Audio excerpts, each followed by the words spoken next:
First exam. నీ పేరేంటో చెప్పు, నీ పేరు చెప్పు. శ్రేయాంష్. శ్రేయాంష్ అంట, వాడి బెస్ట్ ఫ్రెండ్ అంట. వీళ్ళిద్దరూ వ్యాన్లో వస్తారంట కలిసి. వ్యాన్లో కాదు, కాలనీలో కూడా కలుస్తాను ఒక్కొక్కసారి. కాలనీలో ఫ్రెండ్స్ అంట వీళ్ళు. ఒకటే కాలనీ అంట, ఒకటే స్కూల్ అంట. అంతేనా? స్కూల్ కూడా ఒకటే కదా. స్కూల్ కూడా ఒకటే. వీళ్ళు మంచి ఫ్రెండ్స్ అంట వీళ్ళు. ఇది నేను రెండోసారి. ఇంతకుముందు వచ్చినాడు ఈ ప్రచ్చు మొత్తం కాలనీ అంతా నడిపించేసాడు నన్ను. ఇవాళ దండం పెట్టుకుని వచ్చా. ఫైనల్లీ రూట్ తెలిసింది. లాస్ట్ టైం కన్ఫ్యూజ్ అయ్యా. ఇప్పుడు తెలిసింది కదా. ఎగ్జామ్స్ అయ్యాక చక్కగా ఆడుకోండి, అప్పుడప్పుడు కలవండి. ఎగ్జామ్స్ అయిపోయాక ఇల్లుకి వెళ్ళిపోతాను.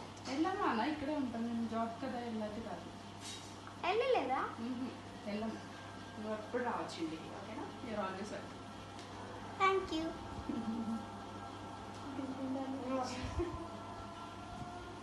మీరు మీరు అన్నయ్య చెప్తాడు కదా. వాడి పేరేంటమ్మా? క్రితిన్. క్రితిన్. వాడు ఇంకా నర్సు. తమ్ముడు తమ్ముడు తమ్ముడు అంటాడు. వాడా నెక్స్ట్ ఇయర్ నుంచి వస్తాడు. అదే స్కూల్కి అడ్మిషన్ వచ్చిందా? ఓ, అంత గొప్పగా ఉందా?